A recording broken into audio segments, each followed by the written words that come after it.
So on the bench today is a really badly clogged Dirt Devil Endura Max XL. This is actually the second one of these that I've picked up.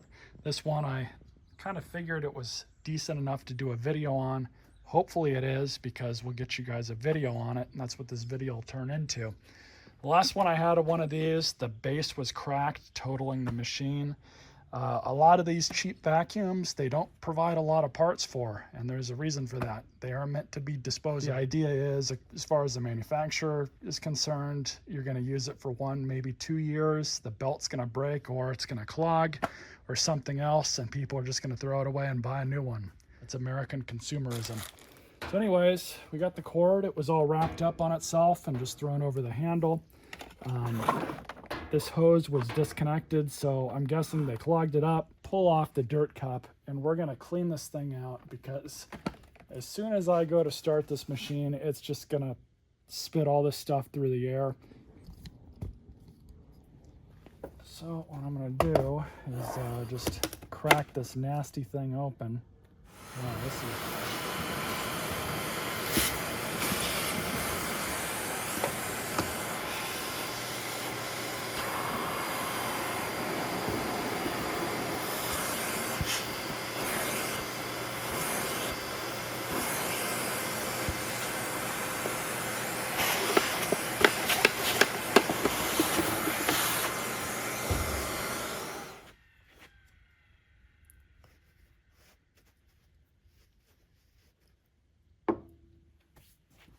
We do have one more filter, which is the one that's behind here.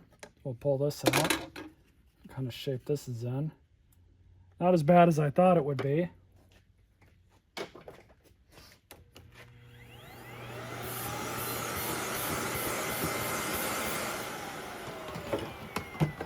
Now, at least this machine is in somewhat of a condition that we can just turn it on, and it's not going to make too much of a mess.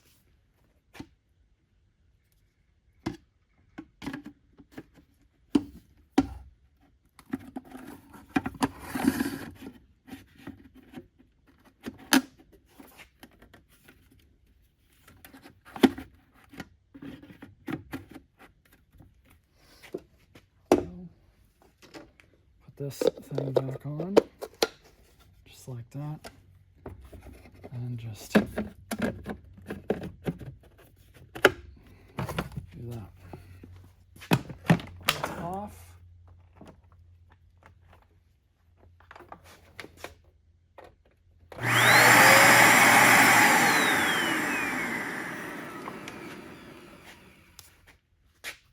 So I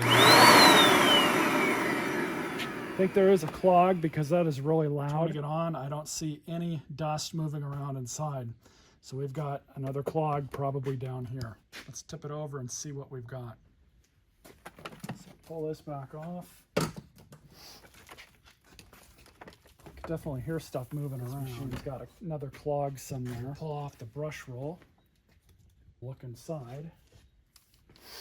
Looks like we just have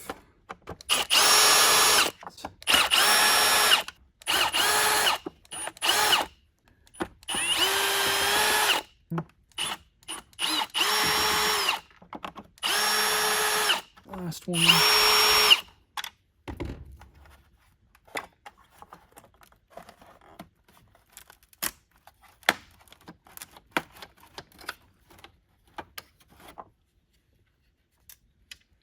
Seeing any evidence of any other clogs.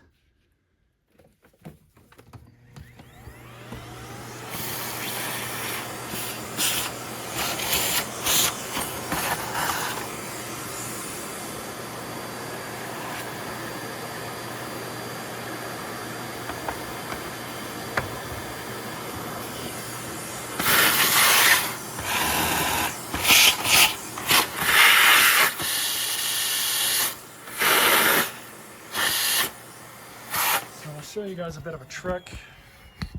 So what we're going to do is just pull these screws out.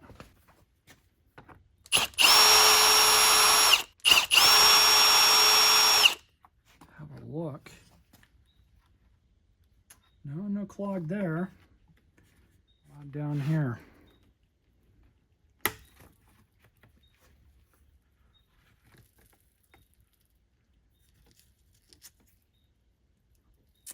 Yeah, there's a clog in here. At least there's a bunch of stuff. And it is currently dropping all over my floor.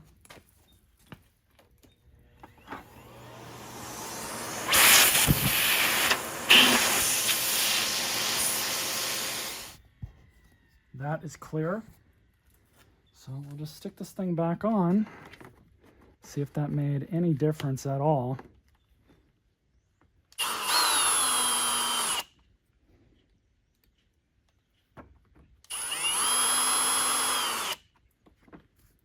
Brush will probably be replaced, but for testing purposes, we'll just reinstall it.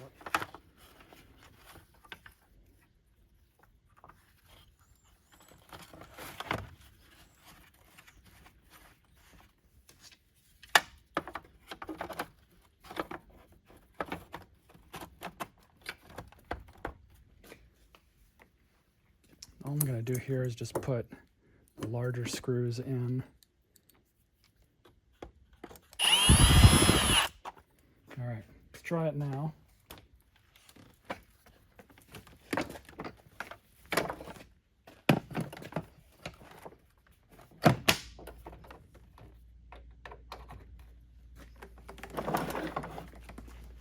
There we go. Dead giveaway, it's fine now. So we can press on with this repair. All right, so back at the workbench with this Dirt Devil. Kind of been working on it off and on throughout the week. I haven't really had too much time after work, but it is Friday now, so I can stay here a little bit later. Blew all of this off with the air hose, probably at the bottom here a little bit. It really is very apparent to me that these cheaper machines are just, you're honestly lucky if you get them to last the length of their warranty. And remember, go to the notch on the bin. You just want to make sure that that's all the way down, flush.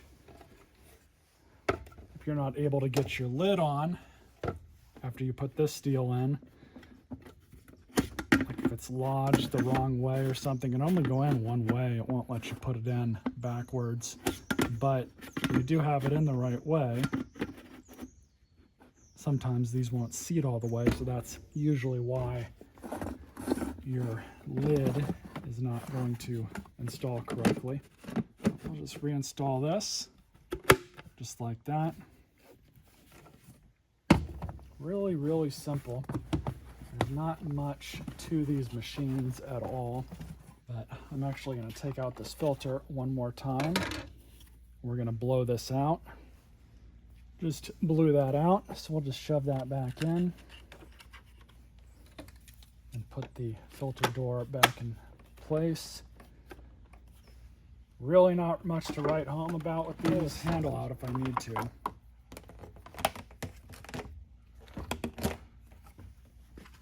I think we should be all right. So as you guys already saw, it's relatively simple to remove the bottom plate. So I'm going to go ahead and do that really fast off camera. And then I'll meet you guys with the brush roll and we'll try and clean that up as best as we can. All right, so here we are again. Just pull this out. The belt needs to be replaced. So I'll take this over to my wire wheel, clean this up.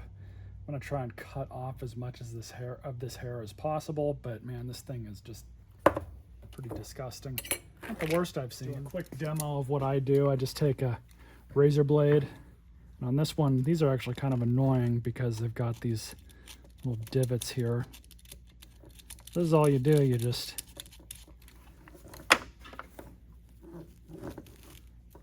do it just like that, kind of go over it. So bad news, and as I said, these vacuums really are meant to be disposable. So brush roll, started looking at it closer, and that belt, because they never changed it, did some damage to the brush roll. Very unfortunate.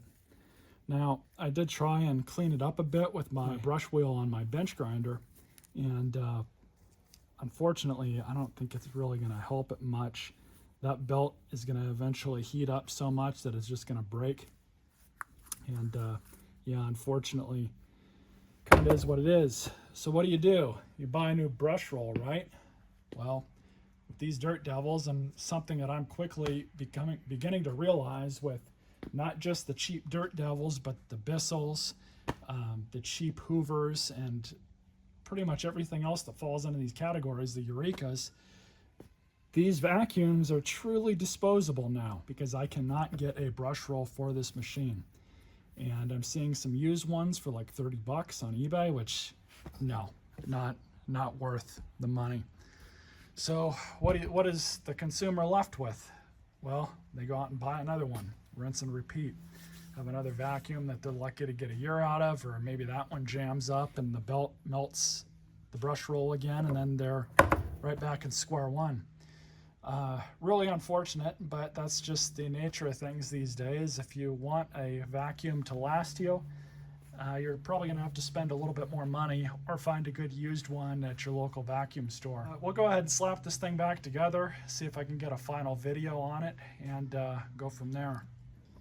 So it just goes to show you, you need to change these belts out probably every 3 to 6 months, because this is what happens. They start burning up like this. The brush roll, they might have gotten something jammed in it. Who knows? It was starting to slow down. And, well, that's pretty much what you're left with. You can see this belt has got some good wear markers on it. Probably did seize up at one point. Who knows? But we'll get this thing back in. And this machine I'm not going to be donating. Normally when I fix these up, I donate them, because there's people at thrift stores that are in need of one. They're low on money, and that's typically what I do. But this one, it's not worth anybody spending money on it, and even for a thrift store, it's not worth them trying to sell it. I mean, even though it works and they could probably sell it, but it's just going to break for whoever buys it. What'll end up happening with this belt is it will start heating up, because this brush roll has all that unevenness and coarseness on the plastic, and that'll act as resistance, causing that belt to heat up, and the exact same thing will happen again. Even if they put a brand new belt on this thing, it will still do that same thing. And I know that somebody's already been into this thing, because the threads are not even holding this bottom plate down.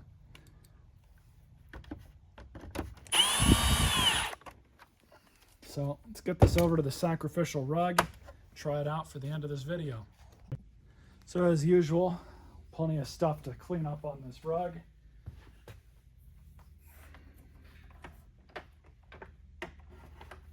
Bring it back. I'm going to have to adjust the nozzle.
That's a little overkill for it, but why not just give it a proper send-off?